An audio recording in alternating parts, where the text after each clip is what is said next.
You know that feeling when you're 10 years old and invincible? When you'd give anything to be the hero. Yeah, so did they. 75 children who saw a soldier in green armor and thought that's what I want to be. They got their wish. And it destroyed them in ways you can't see through a helmet. Because Master Chief isn't a person. He's what's left after you carve everything human out of a child and call it necessary. The year is 2517, and Dr. Catherine Halsey is looking at files. Not resumes. Not applications. Genetic profiles of 6-year-olds. She's hunting for physical resilience, intellectual curiosity, aggression tempered by empathy. The kind of traits that make a child special. The kind that make them useful. She needs 75 of them. And when she finds what she's looking for, she doesn't ask permission. She takes them. In the middle of the night, these children are replaced with flash clones, biological copies programmed to die within months from cascading genetic failure. Their parents bury empty caskets, while the real children wake up on Reach, a military planet, wondering why mom didn't come. John, 117, is one of them. He's 6. He doesn't know his last name anymore because Spartans don't need last names. He doesn't know his parents are mourning a corpse. All he knows is that a woman with kind eyes and a cold voice told him he was special, that he was going to save humanity. At 6 years old, that sounds like magic, like being chosen.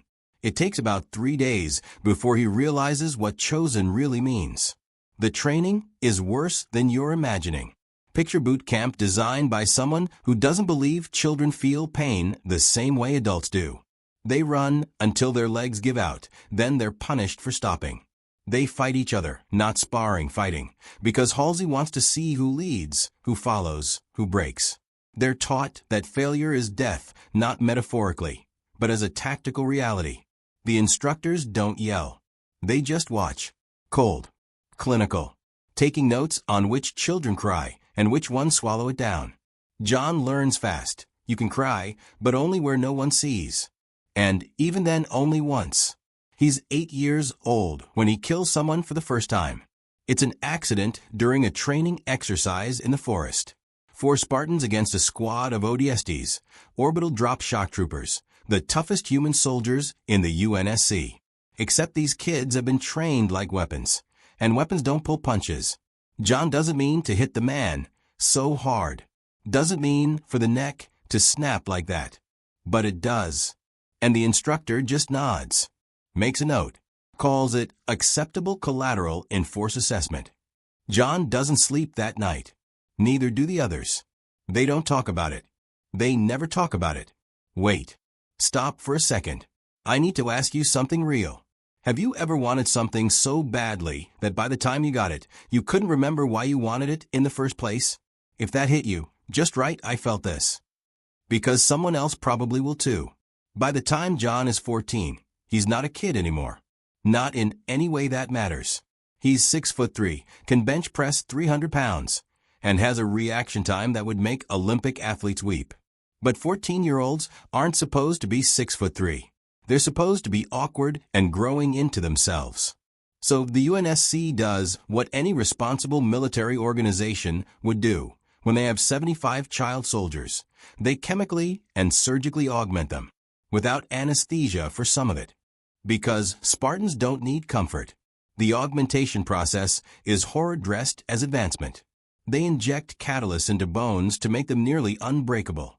Imagine your skeleton growing too fast, cracking, reforming, over and over for 72 hours.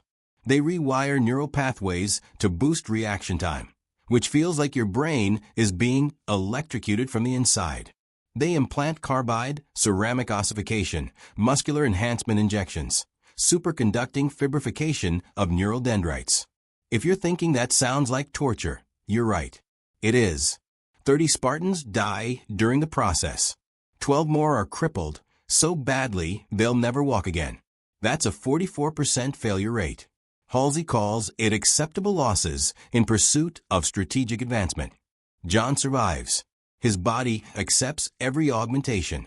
He becomes faster, stronger, smarter than any human has a right to be.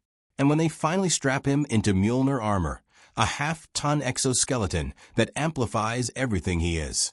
He becomes Master Chief, the legend, the one-man army, the soldier every Marine wants to fight beside.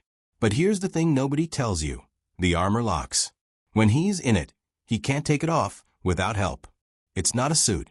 It's a second skin, a mechanical womb he lives inside, because the outside world isn't built for what he's become. His first real mission is a massacre. Not of him, by him. Insurrectionists in the outer colonies. Humans who want independence from Earth's government. They're farmers, miners, families who don't want to be told how to live. And John drops in with his Spartan fire team and kills them. Efficiently. Precisely. He doesn't ask why. Doesn't question orders. That part of him was trained out. Years later, when he's asked if he remembers their faces, he says no. Not because he's cruel, but because he learned early. If you remember, you hesitate. And hesitation gets your team killed. Then, the Covenant shows up, and everything changes. Suddenly, the child soldiers aren't a secret shame. They're saviors. Humanity is losing. Entire planets glassed, billions dead. Extinction creeping closer every day. And Master Chief? He's winning. Leading strikes that turn the tide. Boarding Covenant ships solo. Blowing up halo rings that would have annihilated all sentient life. He becomes the legend Earth desperately needs. Propaganda posters. Whispered stories in bunkers. Master Chief never loses. Except he does. All the time. His Spartans die around him. And he carries them forward because that's what Spartans do. You don't mourn during the mission. You complete the objective. You mourn after. If there's time. There's never time. Here's the cruelest part. Master Chief is good at this. Not just capable, good. He finds meaning in the structure. Purpose in the fight. When you've been shaped into a weapon since age 6, holding still feels wrong. Peace is the enemy.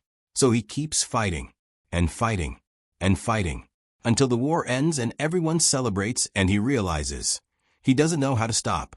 Doesn't know who John is when he's not Master Chief. Doesn't know if John even exists anymore. Cortana, his AI companion, once asked him, "What if we could just leave? Find some colony, disappear, be people instead of soldiers?" And you know what he said? Nothing. He didn't even consider it. Because leaving would mean admitting that everything he suffered, everything he became, was a choice. And it wasn't. 6-year-olds don't choose. They're chosen. And then they're carved. And then they're deployed. And if they survive long enough, they become legends that everyone wants to be. Until they realize legends don't get to be human. If stories like this hit deeper than they should, if you crave the truth that history tried to bury, you belong here. Subscribe before the next secret burns its way out. There's a scene late in his life where Master Chief stands in front of a memorial wall. Thousands of names. Spartans, Marines, crew members who died under his command. He doesn't cry. Spartans don't cry. But his hand shakes when he touches the stone. Just for a second. And you realize, this is what everyone wanted to be. A man so traumatized that even his grief has to ask permission. The worst part? The program worked. The Spartan 2 project saved humanity. Master Chief became the most effective weapon in human history. Halsey's calculations were correct. Sacrificing 75 childhoods for billions of lives is mathematically sound. But math doesn't account for the cost of looking in a mirror and seeing a stranger in armor. It doesn't account for what it means to be 14 years old and have your best friend die during augmentation, knowing that if you'd been weaker, it would have been you. It doesn't account for the quiet moments when the war is over and everyone's celebrating, and you're standing in the corner wondering if you're allowed to take the helmet off. If there's even a face left underneath. John 1:17 saved the galaxy. Master Chief won the war. But the kid who wanted to be a hero? He died on an operating table when he was 14. And nobody noticed, because everyone was too busy cheering for what replaced him. You think you'd never become them. But maybe that's exactly what they thought, right before they stopped feeling anything at all.